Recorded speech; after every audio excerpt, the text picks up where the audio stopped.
I noticed Mick Maynard put the belt on you and not Dana. Was that at your request? You didn't want Dana to do that, or why did that happen?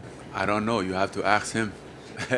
So you did not have anything that you didn't say. I don't want Dana. Dana. I do not have anything to do about that.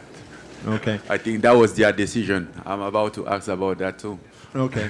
And I guess that leaves, Dana doesn't come to the press conference. It makes the inference that it's something to do with you, right? So does it make you want to the press conference? He wasn't here. No, he wasn't here. Okay. What?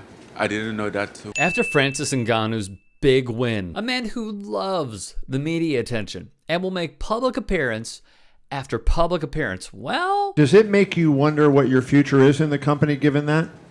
Well, it's been a long time that I've been wondering about my future in the company, so nothing has changed. I'm still in the same position. Many noted the timing of White's disappearance after Ngannou's dub was a little too ironic. Trust me when I tell you, these guys are making a lot of money. White typically enters the cage and presents the UFC title to the winners of championship fights. He did just that in the co-main, or the fight prior to Francis Ngannou's. The UFC president was noticeably absent one fight later, though, when it was Ngannou's turn to get his hand raised and be presented with the title, wrote Bloody Elbow. Whenever the topic of fighter pay comes up, Dana cowers and or changes the subject. Our numbers line up with sports our size. Why are you not giving me a number? Has been here for 16 No, but years. you're Because what I won't do is give you an inaccurate number. right. But you So said off the Lorenzo, top, he but you did. said Lorenzo put a number. So What look it number up. did he put? Do up? your homework. You're a friggin'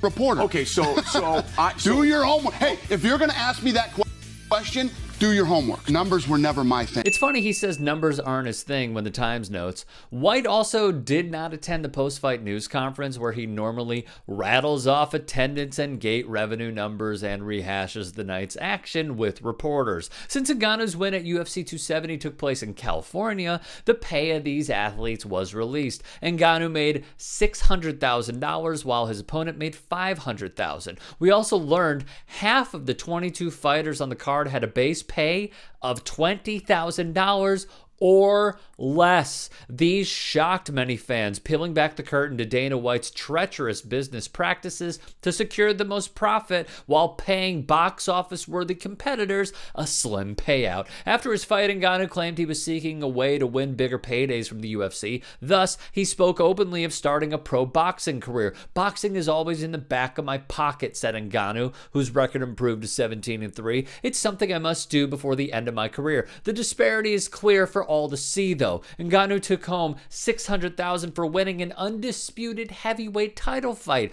In heavyweight boxing, Tyson Fury is reported to have made $30 million from his trilogy fight with Deontay Wilder. Harry Kettle of Sportskeeda noted, in their trilogy fight alone, Tyson Fury and Deontay Wilder together reportedly earned 25 times the combined amount of all fighters on the UFC 270 card. On top of this, Gervonta Tank Davis, a star in boxing at 135 pounds, was guaranteed $1 million in his fight with Isaac Cruz in LA. In November, Sean Porter and Terrence Bud Crawford split a $10 million purse. Andreas Hale, senior editor of Sporting News, tweeted the following: the total combined payout for every fighter at UFC 270 was $1.8 million.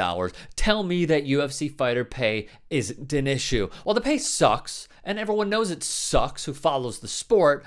Well, Ngannou added, it wasn't simply about money. It's also the terms of the contract, an unequivocally fair notion, and here's why. Saturday's bout was the final one in an 8-fight deal Ngannou signed in 2017, but standard UFC contracts give the organization rights to a title fight winner's next bout. In theory, the clause could have bound Ngannou to the UFC indefinitely. If Ngannou had kept winning, he couldn't use other suitors to nudge the UFC into boosting his payouts, but if he lost on Saturday, he would have hit free agency with diminished bargaining power in a sport where fighter pay is a continuing contentious issue. At the news conference, Ngannou clarified that if he doesn't fight again before the end of 2022, he will become a free agent. NBA, NHL, NFL, and MLB athletes make between 48 to 52% of the revenue share that their teams and the league generates. UFC athletes get around 16% of the company's profits. The MMA guru broke it down as well for all of us to see. The UFC is taking advantage of these fighters and they know it.